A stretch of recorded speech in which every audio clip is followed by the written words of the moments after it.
Way back in 1597, at St. Mark's in Venice, a composer named Giovanni Gabrieli was walking around in St. Mark's where he worked, and he said, "There's a fantastic echo in here. Let's try something. Let's have 4 trombones over here and 4 more trombones over here. And what? 6 bone players. Oh, we only have 6 trombones? Well, see if you can get that zinc player and maybe that tenor violin player from up from Ferrara, okay? Let's see what that sounds like."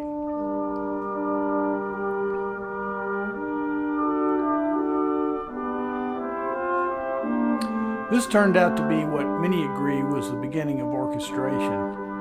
Previously, they used mostly strings, for example, viola da gamba, lyra da braccia, and they just doubled the voice parts. There's a lot of counterpoint. And now, they started to say which instruments they wanted. The instruments had their own part aside from the voice parts. So, now about 10 years later, this other guy named Claudio Monteverdi,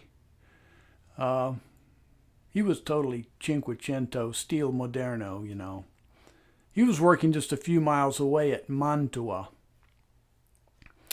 If you look on a map, it will probably say Mantova in Italian. So he said, "I'm going to write this opera, really dramatic, about Orpheus." You know, Greek revival was pretty popular in that time.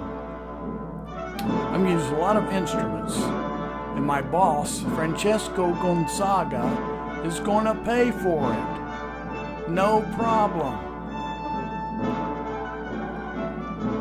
Here's the music all written out. Everybody has their own part, so let's make some noise, guys." Now this thing called orchestration didn't really catch on right away, but a few composers kept trying it. Joe and Monty had a lot of students, including this one guy named Heinrich Schütz from Germany. When he went back to Dresden from Venice after studying with both of these guys, he spent a lot of time with his students teaching them about using instruments. So he passed on what he learned from Joe and Monty. Pretty soon, everybody around Western Europe was feeling the spirit and writing for instruments and voices. Now the idea of orchestration really started to take off. A lot of composers, especially in Italy and Germany, the ones that had decent gigs anyway, started to put bands together. About 60 or 70 years later, this Italian guy named Jean-Baptiste Lully got a gig with the Sun King, Louis XIV, up in Paris. He loved to dance, and he really loved opera. So did King Louis. He paid for everything. Jean-Baptiste wrote this piece. It's called Psyche. Here's a little sample of the overture.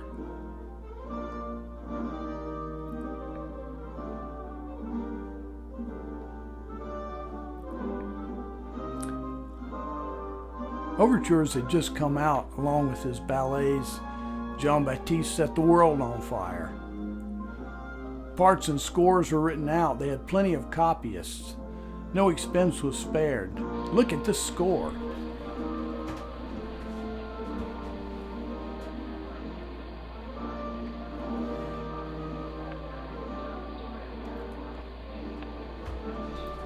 That's impressive. And that's basically how the craft of orchestration got started.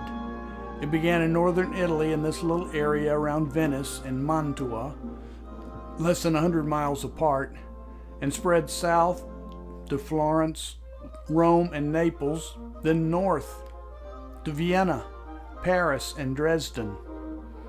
This was new, it was exciting, and eventually guys like Bach, who had a large family to help spread the word, And Handel, who went from Germany to England, started doing it and making it better, and the rest is history. That's how the orchestra and the idea of orchestration got started. Thanks for watching.